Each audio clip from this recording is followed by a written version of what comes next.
करें शुरू। नमस्कार, आप जुड़ चुके हैं जम्मू परिवर्तन के साथ और मेरा नाम है रोहन चौधरी। इस वक्त हमारे साथ खास बातचीत करने के लिए मौजूद हैं वो व्यक्ति जिन्होंने चौधरी लाल सिंह को हराया था। इनका नाम ठाकुर दर्शन सिंह है। सभी इनको भली भांति जानते हैं।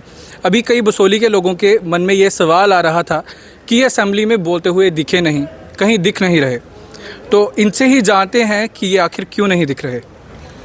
धन्यवाद रोहन जी।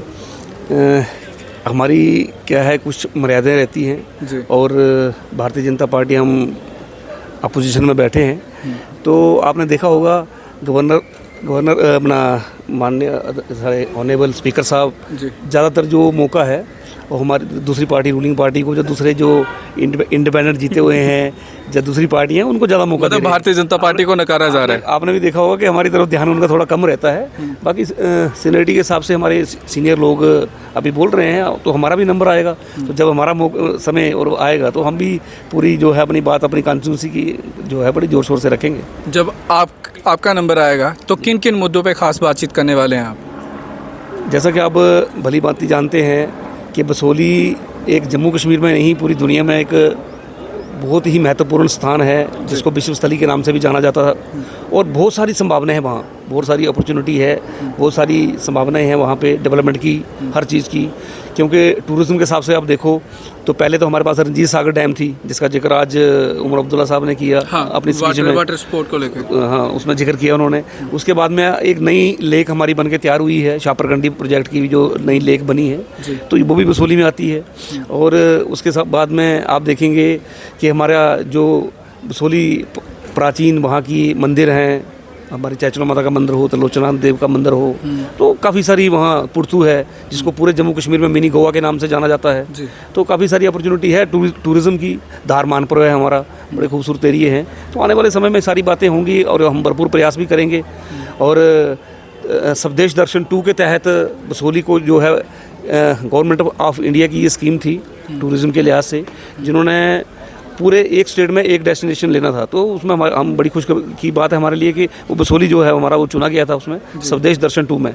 लेकिन वो पूरा ठंडे बस्ते में पड़ा हुआ है, हम उसमें भी लगातार फॉलोअप कर रहे हैं। और असेंबली में भी जब हमारी बात आएगी तो उसकी भी बात रखेंगे। तो आने वाले टाइम में आज उमर साहब ने भी बात करी वहाँ पे कि वहाँ पे वाटर स्पोर्ट को लेकर वो आने वाले समय में बोटिंग चले या क्रूज़ वगैरह की वहाँ पे बने, तो डेवलपमेंट के काफ़ी आसार हैं वहाँ पे। देखिए, लोगों ने आपको बड़े भरोसे से चुना है। इससे पहले जिनको चुना 25 साल उनको चुना, और बाद में क्या हुआ वो आप सभी जानते हैं। जिसके बाद आपको चुना गया, कोई ना कोई कई लोग हैं जिनके मन में आपको लेकर कई सारी एक्सपेक्टेशंस हैं। तो देखिए, हमारे इलाके की बात करेंगे तो वहाँ पे नौकरी कम है, रोज़गार कम है, और वहाँ का युवा ज़्यादातर बाहर जाके अपने काम करता है। तो इसको लेकर आप क्या संज्ञान लेने वाले हैं कि आने वाले समय में हमारा युवा हमारे इलाके में ही रह के काम करे और कमाई करे? जैसा कि आप अच्छी तरह जानते हैं कि बसोली हमारी पश्मीना शाल के माध्यम से हो, हाल ही में उसको जीआई टैग भी हमें मिला है, ये एक बड़ी खुशी की बात है। उसके बाद में चित्रकला की बात हो, बसोली रामायण जो है हमारी 1920 से वहाँ पे जो लगातार रामायण का वो चल रहा है। तो कहने का मेरा मतलब है कि बसोली में जो अपॉर्चुनिटी बहुत है, लेकिन जो भी वहाँ पे लोग रहे हैं, पहले जो जनप्रतिनिधि रहे हैं, उन्होंने हमेशा अनदेखी करी है बसोली की। तो काफ़ी सारी संभावनाएं टूरिज़्म के हिसाब से भी, आपने पहले भी जिक्र करा आपसे कि अगर टूरिज़्म वहाँ पे डेवलप होता है तो हमारे युवाओं को उसमें रोज़गार भी मिलेगा और बाहर जाने की ज़रूरत नहीं पड़ेगी, उनको रोज़गार भी मिलेगा, जिसमें होम स्टे के माध्यम से हो या दूसरे कोई उनका होटल्स की या दूसरे अदर कोई भी काम उसमें वो कर सकते हैं। तो इसको मेन क्या है, टूरिज़्म की दृष्टि से इसको थोड़ा बढ़ावा देने की बड़ी आवश्यकता है। उससे हमें रोज़गार भी मिलेगा और हमारा क्षेत्र जो है वो डेवलप भी होगा। आज के बजट को लेकर क्या कहते हैं आप? क्या मानना है आपका? सही था, नहीं था? आपने देखा ही होगा आज का जो बजट था वो टोटल हमारी जो सेंट्रल गवर्नमेंट की स्कीमें हैं। आपने बीच में अभी जो 2-3-4 दिन का सेशन चल रहा था, तो एनसी के लोग हों या अदर लोग हों, देखा होगा गवर्नमेंट ऑफ इंडिया जब मोदी साहब की बुराई कर रहे थे कि 370 हटने के बाद में जम्मू कश्मीर में क्या परिवर्तन आया, क्या हुआ, ऐसी बातें कर रहे थे। तो आज आपने देखा जो बजट आया, पूरा सेंटर जो गवर्नमेंट का जो कट पेस्ट है वो पूरा नहीं बोल सकते, लेकिन हाँ कुछ चीज़ें हैं वो उन्होंने खुद से बोली, वो सही बात है। लेकिन कई चीज़ें जैसे वीमेन की बात करेंगे, महिलाओं को सशक्तिकरण करना था, तो इसलिए ये जितनी भी बसेस हैं वो फ्री कर दी गई हैं। चाहे ये बस हो वो 1 तारीख से लागू हो जाएगा। ये बहुत अहम फैसला है। और कहीं ना कहीं 200 यूनिट फ्री बिजली जिसकी नींव रखती गई है, वो कहा जा रहा है कि सिर्फ AAY के लिए रखा गया है, लेकिन उसकी नींव रखी गई है और बताया जा रहा है, उन्होंने बोला कि इट्स जस्ट ए फाउंडेशन, आने वाले समय में और भी बढ़ावा दिया जाएगा। तो क्या आप इसको अप्रिशिएट नहीं करते?